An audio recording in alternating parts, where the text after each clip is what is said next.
Florida State got a big win on Saturday, their first win of the season. So what does the rest of the season hold for them? Well, ESPN has weighed in on that. And Richie and I a few weeks ago talked about our highs and lows. What's the best and worst case scenario? And ESPN is going to tell you exactly what they think is going to happen. We'll talk about it and check out that conversation in this video presented by BetUS. Florida State gets their first win. They're 1-3 on the season, man. I don't know that I'm buying a bowl just yet, but I want to look at every single FPI percentage. And these will update throughout the year based on different results of Florida State's games, results of Florida State's opponents, results of the opponent that's on the schedule and their opponents as well. Every result in college football kind of impacts these a tiny bit, right? And then your wins and losses impact even more. But Florida State, let's talk about each one. We'll go through them quickly. We'll do like a minute on each one, and then we'll wrap up. So there's 8 games left. Can Florida State find their way to a bowl? ESPN says no, but let's go through each one of them. SMU, who scored 66 points yesterday.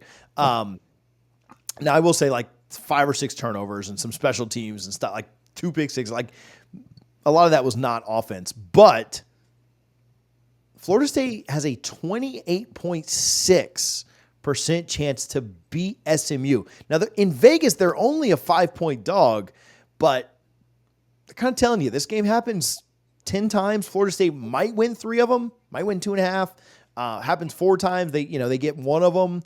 Do you think that percentage is low at less than 30%? I do think it's low. I think SMU definitely deserves to be above 50, but I'd probably have them around, with the game being in Dallas, around 60, maybe 65%. 60-40. 60-40 sounds right. Yeah, I think that number is low. To your point, Vegas has us as a 5-point dog as of right now. I'm really intrigued to see how this line moves throughout the week. That's just the very preliminary opening line, and we'll see what happens. But I think Florida State is a little undervalued on the FPI on this game. We'll talk about the game Wednesday and give our predictions, but I'll just say I think Florida State should have a slightly higher win percentage opportunity than what they're given right now. Yeah, I think that one's a little bit low. I especially think it's low when you consider the next one. So they have a 28.6% chance to beat SMU. They have a 28.7% chance to beat Clemson. Now, I know the difference in home and away, but you're telling me that Florida State is more likely to beat Clemson at home than to beat SMU on the road. I just don't know that I can buy that. And I'll tell you this, not to be negative, I think the 28.7% for Clemson is probably a little bit generous. I think that should probably be down around 15 or 20. I don't think NC State's very good. Sorry, Hunter. But I still am very impressed with the way that I know that Florida State ain't putting up 50 plus on NC State. So I think that Clemson is a lot better team than us right now. They're playing better. Maybe the defensive line can wreak havoc, but I think the 28.7 against Clemson is pretty high. Yeah, I don't know if it's too high. I'd probably have it around 25%. I think they would win 1 out of 4 games played in Doak. The things just happen in this rivalry. It'll be interesting. Clemson's the better team. As of now, I definitely have them beating Florida State in Doak when they do play. But, maybe DJ just plays out of his mind against his former team and just has his I'm him moment that, shoves it into all of Florida State fan base's faces and says, look, guys, look what I just did for you, former team. I don't think that happens, but maybe a little high, but I don't think that one's as bad as the SMU one is. I'll get right back to chatting with Richie about what ESPN's FPI thinks about the rest of Florida State's schedule. But first, of course, I want to give some love over to BetUS. Now, the over-under on the season was 9.5 at one point. Then they reset it a little bit lower to 5.5, and it wouldn't surprise me at all if it comes out to be even lower. But no matter what that number is, if you want to go bet on that or bet on any of the games that Florida State will be playing in this year, you should be doing it at BetUS.com. Make sure that you're using our code, YouTube150, that's YouTube150, to get 150% deposit match on your first deposit. You get 125% on your next 2 deposits, all of that up to $2,000. Make sure you're using BetUS and our code today when you're betting on college football. Yeah, maybe seeing them back-to-back is kind of what has me a little bit off. This one's a dead heat. Duke, you're at 50.7%. I I don't know how I feel about this. Duke is 4-0, so I'll give them that credit. They have wins against Elon, Northwestern, UConn, and Middle Tennessee State. They have not played a Northwestern. I'm sorry, is a Power 4 opponent. They have one Power 4 win. I guess the same as us, but a bunch of bad wins here. I don't know. Am I crazy in thinking that Florida State should not be a little bit higher than this against Duke? Or I don't know. What are your thoughts here? 50.7, basically a coin flip. I would give Florida State like a 60-40 in this one. Yeah, I have not watched the Duke game from start to finish yet this year, but from what I have seen, and just from a talent aspect overall, Florida State's just going to, outplay them. I think, or outman them. Maybe not outplay them, but outman them. I'd go as high as 65% for Florida State. So I think this one's a little off as well. So I actually really like this one. Miami, you have a 9. I mean, I don't like it. I think it's set well. Miami is a 9.9% chance that you win. And I think that's pretty accurate. I think the way that both teams are playing right now, and I know the rivalry is what could be the great equalizer. I think you play this game 10 times, you may win one or two, right? So 10%, 20%, somewhere in there is probably fine. I think that 10% there is accounting for Mario Cristobal just absolutely going boneheaded and screwing the pooch, right? Like just completely Mario Cristobal. Because if these two teams line up, Miami should win. All right. And we don't have to, I don't like them. I hate them just as much as you guys do. But like we don't have to sugarcoat things. Miami's playing a lot better than we are right now. Who has Miami played? I don't know, but I think we'd be 2-2 with their schedule at best. So, 9% or 10%, 9.9 seems pretty accurate to me. Yeah, I think your best hope is like Willie Taggart's first season down there, where you knew they were going to beat us, but you come out strong. You jump on them a little bit. You get a couple lucky breaks. If they don't call a penalty on that double pass, you might even win the game. So that's your best hope. You just got to catch some breaks, maybe get some turnovers, return a kick, block a kick, something. But if you're relying on all of that for a chance to win, I think that's about right. About 10, 15% chance Florida State wins that game. So I have no qualms with that one on by ESPN.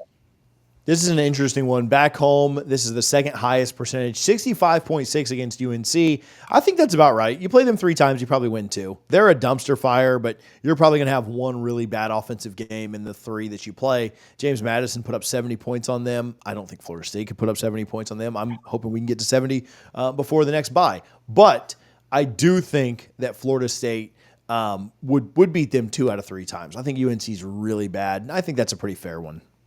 Yeah, I was at the bar with Lindsay and one of her friends yesterday, and I look up and see James Madison has 53 points. I'm like, oh my goodness, it's not even halftime yet. They literally were on pace to drop 100 plus on them. I think they're a bad team. Florida State's not a good team. I'm not going to sit here and tell you they are, but I do think they're better than North Carolina. And, I think that number sounds about right because, if you were a good to elite team, Florida State, that number would be 90 plus, right? But we're not. So I think it's, fairly stated where it is right now. Notre Dame at 8.8. Again, this is kind of like Miami to me. You're going to be playing in cold weather. I didn't feel great about this game before the year. I think this was my one loss for the year. I think Notre Dame has found something after losing to Northern Illinois, and I worry about this one. I do think Florida State could keep this close. Like I don't think Notre Dame. Like I'm worried about Miami and Clemson blowing us out. I don't know that Notre Dame blows us out. I do think that defensively you can kind of slow down Riley Leonard and what they're doing there. But maybe I'd have this a little higher at like 15%, but I think 20% would be too high for the Notre Dame game. I think 8 to 15% is probably about fine. I think that's a little low, to be honest. I've just not been impressed with Notre Dame, and it's not just the Northern Illinois loss.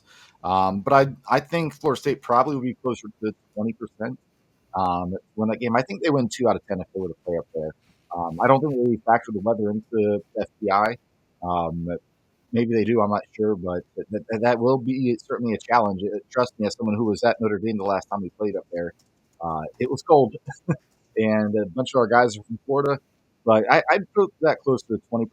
So I'm still, what's the difference between really 8 and 20%? I mean, you're probably losing the game. Charleston Southern 98.7. I guess I'm fine with that. That's fine. Florida, this is flipped. Yeah. This was not this before last week. Florida State was a slight favorite, and this will probably flip back and forth as the year goes along. Florida will lose a bad game or get blown out in a game, and that'll it mess with all the advanced analytics. Florida 48.9%. I actually think I like this. I think Florida is. I hate to say this. I think Florida is slightly better. Like, I think offensively, Florida is not terrible. Like, I think Graham Mertz has looked pretty good the last 2 weeks. Now, Napier goes like galaxy brain and somehow after 3 Mertz touchdowns puts Lagway in and they struggle. But I think I think, we could maybe move on their defense a little bit, but like, as bad as Florida's defense is, like, are they worse than Cal? Like, are they worse than Memphis? Are they worse than Boston College? Like, I don't think Florida's defense is any good. I just don't think we know how to move the ball on anybody. Like, I'd worry about if we were just playing on air. So yeah, I think Florida's probably slight favorite in this game as of what I saw like this week. Florida put up 45 points on the road in Starkville for an 11 a.m. kick. We scored 14. So yeah, I think I'd have Florida as a slight favorite here, even though the game's in Doak. Yeah, I think this is probably the best line of all of the ones of the games we're talking about, or not line, but percentage from the FPI. Two bad teams. Neither team claims to be great. I doubt either team goes bowling. But I think Graham Mertz is a better quarterback right now for UF than DJ Uyunglele is for Florida State. The one thing that'll be interesting, I do think there's a very good chance that Billy Napier is no longer the coach by the time they come to Tallahassee. And what dynamic will that play? It'll be interesting. I don't think you factor that into the FPI. But, if Napier's gone, sometimes the team elevates. It just plays out of their minds. And other times, everyone checks out at that point when they know their coach is gone.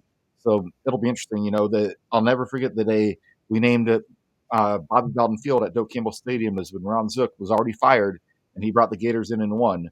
And Gators to this day, my friends make jokes calling it Ron Zook Field, and I would do the same thing if I were in their position. But yeah, that game I still have no clue about, and hopefully by November I'll have a better idea of what that looks like. But as of right now, I think it's pretty close to a 50-50 split. Yeah, I agree with that too. I don't think Florida necessarily blows it out. I think we can move it on them a little bit. We'll run the ball fairly well. They have given up more rushing yards than just about anybody else in the Power Four. They are atrocious against the run. So I think Florida State will try and lean on that. Their defensive line is really bad. And so I think we'll try to take the ball out of DJ's hands or Brock's at that point, or Luke or whoever's playing. And so we'll try and slow the game down. Our defense will play well if we're still bought in. And so I think that, it'll be close, but I kind of like them a little bit more than us right now. Yeah.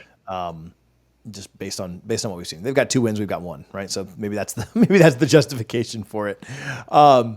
So what are your thoughts? Is ESPN right about this? Is Florida State's wins looking like maybe 4 max? Where do you see it falling? Can the Noles somehow find a way to get to a bowl? Can they somehow upset one of the teams that they are massive, massive underdogs against?